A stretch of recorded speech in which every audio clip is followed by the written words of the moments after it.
આજે સ્ટડી કરશું route locus.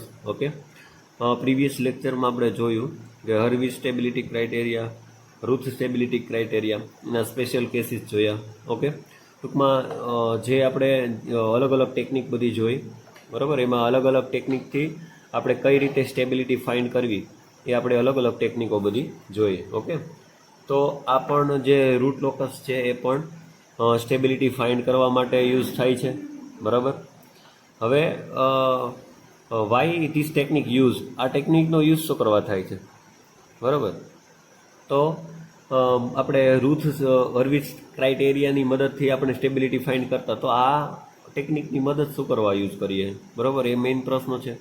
બરાબર, તો થર્ડ પેરામીટર છે, 3 પેરામીટર જે છે એટલા માટે આપણે રૂટ લોકસ ટેકનિક યુઝ કરીએ છીએ, રૂથ એરે. ઓકે, તો લોકેશન ઓફ રૂટ્સ, પછી છે ડેમ્પિંગ રેશિયો, જીટા ઓર નેચરલ ફ્રીક્વન્સી, પછી થર્ડ પેરામીટર છે રિલેટિવ સ્ટેબિલિટી. આ જે 3 પેરામીટર છે એ આપણે ઇન ડિટેલ તમને સમજાવું, એટલા માટે આપણે રૂટ લોકસ સ્ટડી કરવું જરૂરી છે. બરાબર, તો first root locus. Okay, sorry, location of roots.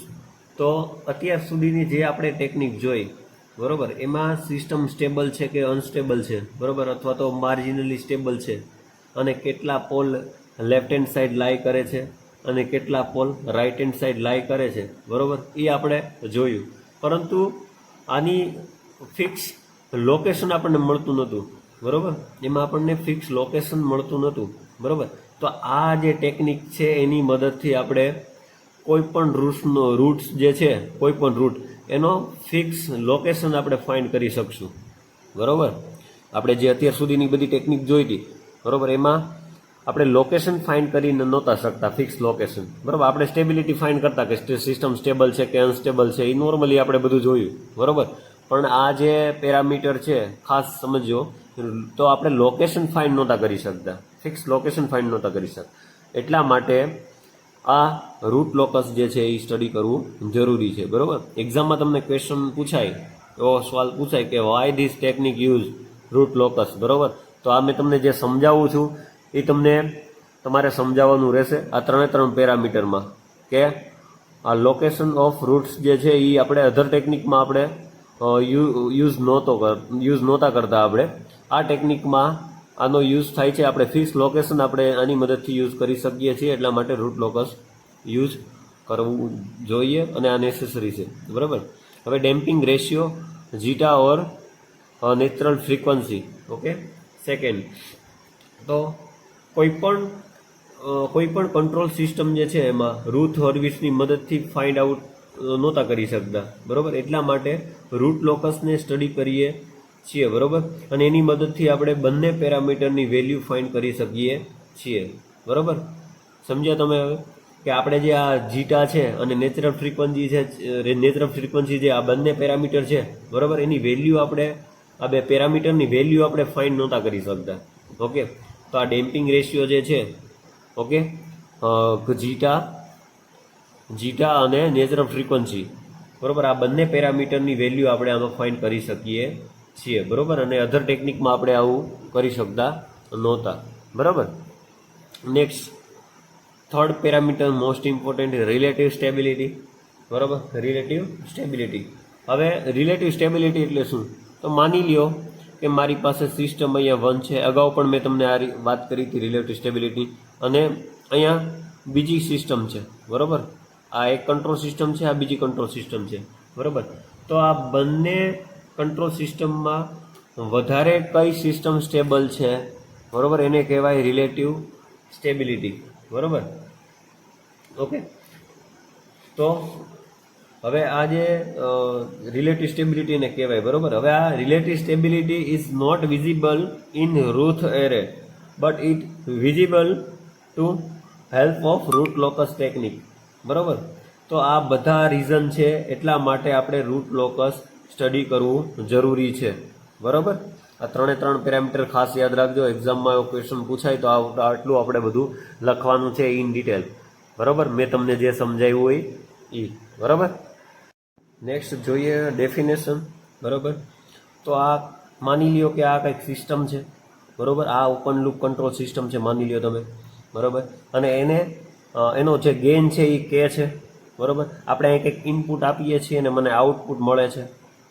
Okay, તો a graphically technique that deal with location of roots of characteristic equation as a function of system parameter, usually open loop gain k from vary from 0 to infinity, બરાબર. હવે તો route locus એક એવી route locus technique છે, એ graphically technique છે, બરાબર. હવે એ સિસ્ટમનો જે શું કહેવા માગે છે કે તો કે સિસ્ટમનો જે ઓપન લૂપ જે ગેઇન છે, બરાબર, ધેટ ઇઝ કે, બરાબર. ગેઇન શું છે? કે. હવે એ 0થી લઈને ઇન્ફિનિટી સુધી ઇન્ક્રીઝ આપણે એને કરીએ તો દરેક ઇન્ક્રીઝ વેલ્યુ, બરાબર, દરેક ઇન્ક્રીઝ વેલ્યુ પર રૂટ્સના લોકેશન ફાઇન્ડ આઉટ કરીએ છીએ આપણે. અને એ ફાઇનલી જે રૂટની જે લોકેશન જે છે, બરાબર, એ 0થી લઈ અને ઇન્ફિનિટી સુધી જે ઓપન લૂપ ગેઇન જે છે એ બધા લોકેશન ભેગા કરીએ, બરાબર, એ બધા લોકેશન આપણે ભેગા કરીએ અને એને આપણે શું કહેવાય? લોકસ. બધા લોકેશન આપણે ભેગા કરીએ અને લોકસ કહેવાય. એટલા માટે ગ્રાફિકલી ટેકનિક છે અને એને આપણે કહેવામાં આવે છે રૂટ લોકસ ટેકનિક, બરાબર. ઓકે, એને આપણે ઇન્ક્રીઝ કરીએ છીએ 0થી ઇન્ફિનિટી સુધી. સિમ્પલ લેંગ્વેજમાં તમને સમજાવું, 0થી ઇન્ફિનિટી સુધી ઇન્ક્રીઝ કરીએ છીએ. હવે દરેક ઇન્ક્રીઝ ઉપર જે વેલ્યુ છે એ લોકેશન બધા ભેગા કરીએ એને લોકસ કહેવાય, બરાબર. અને એટલે આ બધા લોકેશનને ભેગા કરીએ એટલા માટે આને શું કહેવામાં આવે છે? Root locus technique. હવે તમને ખબર પડી ગઈ એની ડેફિનેશન શું છે, બરાબર. જુઓ, બે ડેફિનેશન છે.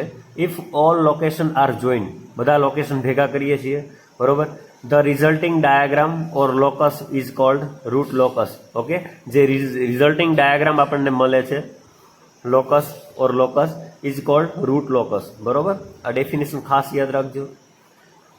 other definition, the root locus is the locus of the roots of the characteristic equation by varying system gain from 0 to infinity, બરોબર. જે સિસ્ટમનો જે ગેઇન છે એને હું વેરી કરું છું 0થી ઇન્ફિનિટી સુધી, એને શું કહેવામાં આવે છે? રૂટ લોકસ, બરોબર. આ બધું ઇન્ટ્રોડક્શન પાર્ટ છે. તમને એક્ઝામમાં ક્વેશ્ચન રૂટ લોકસનો પૂછાય, બરોબર, તો આ ડેફિનેશન તમારે લખવાની અને જો 4 માર્કમાં હોય તો આ તમારે સમજાવવાનું રહેશે. આ question why this technique use એ પણ ક્વેશ્ચન તમને 4 માર્કમાં પૂછાય તો મેં તમને જે કીધું એ તમારે લખવાનું રહેશે, બરોબર. 3 ડેફિનેશન આપણે જોવાની છે: root locus, direct root locus અને ઇન્વર્સ રૂટ લોકસ, બરોબર. હવે ડાયરેક્ટ રૂટ લોકસ. ઓકે, તો when system gain is K is vary from 0 to infinity is called direct root locus, બરોબર. હવે જે સિસ્ટમનો ગેઇન જે છે એને આપણે વેરી કરીએ છીએ 0થી ઇન્ફિનિટી સુધી, બરોબર, ડાયરેક્ટ, એને શું કહેવામાં આવે છે? ડાયરેક્ટ રૂટ લોકસ, બરોબર. હવે ઇન્વર્સ રૂટ લોકસ કોને કહેવાય? When system gain is K is vary from -infinity to 0, બરોબર, ખાસ યાદ રાખજો, -ઇન્ફિનિટી ટુ 0, બરોબર, of the locus is called inverse root locus, બરોબર. આ જ ખાલી આપણે વેલ્યુ યાદ રાખવાની છે. ઇન્વર્સ છે એટલા માટે -ઇન્ફિનિટી ટુ 0, બરોબર, is called inverse root locus, બરોબર. 3 ડેફિનેશન યાદ રાખવાની છે તમારે.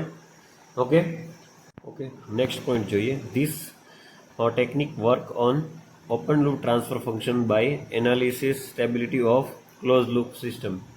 ઓકે, શું કહેવા માંગે છે કે જો આપણે રૂથ હર્વિટ્ઝ ક્રાઇટેરિયામાં આપણે કેરેક્ટરિસ્ટિક ઇક્વેશન ઉપર આપણે એનાલિસિસ વર્ક કરતા, બરાબર, એટલે કે એમાં ક્લોઝ લૂપ ટ્રાન્સફર ફંક્શન લેતા અને એ ક્લોઝ લૂપની સ્ટેબિલિટી રિકમેન્ડ કરતા આપણે, બરાબર. પરંતુ રૂટ લોકસમાં આપણે શું કરશું કે ઓપન લૂપ ટ્રાન્સફર ફંક્શન લેશું, બરાબર, ઓપન લૂપ ટ્રાન્સફર ફંક્શન લેશું અને એ ઉપર અને એ ઓપન લૂપ ટ્રાન્સફર પર એનાલિસિસ કરશું અને ફાઇનલી ક્લોઝ લૂપ સિસ્ટમ છે, ક્લોઝ લૂપ કંટ્રોલ સિસ્ટમ છે અને એની સ્ટેબિલિટી આપણે ફાઇન્ડ કરશું, બરાબર. મેં બહુ ઇમ્પોર્ટન્ટ પોઈન્ટ છે, આ તમે યાદ રાખજો, બરાબર. પછી ટાઈપ્સ ઓફ ટ્રાન્સફર ફંક્શન, બરાબર, types of transfer function. Okay, તો હવે તમને હવે તમને ખબર છે કે ટ્રાન્સફર ફંક્શન હોય તો પોલ હોય અને ઝીરો પણ હોય, બરાબર. ટ્રાન્સફર ફંક્શનમાં પોલ પણ હોય અને ઝીરો પણ હોય, બરાબર. હવે નંબર ઓફ પોલ્સ છે એ નંબર ઓફ ઝીરો કરતાં વધારે હોય, બરાબર. Number of pole number of zero કરતાં વધારે હોય તો એ શું કહેવાય? તો સ્ટ્રિક્ટલી પ્રોપર ટ્રાન્સફર ફંક્શન કહેવામાં આવે છે, બરાબર. ખાસ યાદ રાખજો. પછી second, number of pole is equal to number of zero, બરાબર. Number of pole is equal to number of zero હોય તો તેને શું કહેવાય? પ્રોપર ટ્રાન્સફર ફંક્શન, બરાબર. આ ખાસ યાદ રાખજો. પછી third point, number of pole is less than number of pole જે છે એ નંબર ઓફ ઝીરો છે એ વધારે હોય, નંબર ઓફ પોલ છે એ ઓછા હોય, નંબર ઓફ ઝીરો છે એ વધારે હોય તો એને શું કહેવાય? ઇમ્પ્રોપર ટ્રાન્સફર ફંક્શન, બરાબર. આ ત્રણે ત્રણ તમે ખાસ યાદ રાખજો ટ્રાન્સફર ફંક્શન, બરાબર.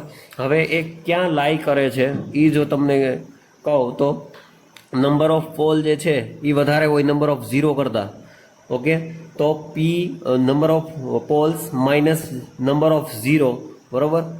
તો એ ક્યાં લાઈ કરશે? તો કે ઇન્ફાઇનાઇટ વેલ્યુ ઉપર, બરાબર. પછી નંબર ઓફ ઝીરો એ વધારે હોય નંબર ઓફ પોલ્સ કરતાં, તો number of zero minus number of pole, બરાબર, એ ક્યાં લાઈ કરશે? ઇન્ફાઇનાઇટ વેલ્યુ ઉપર, બરાબર. હવે જો ઇક્વલ હોય નંબર ઓફ પોલ અને નંબર ઓફ ઝીરો ઇક્વલ હોય, બરાબર, તો ક્યાંય લાઈ નહીં કરે. નો ઝીરો નો પોલ, બરાબર. એ વસ્તુ ક્યાંય લાઈ નહીં કરે, એટલે કે ફાઇનાઇટ વેલ્યુ ઉપર લાઈ કરશે, બરાબર. ઓકે.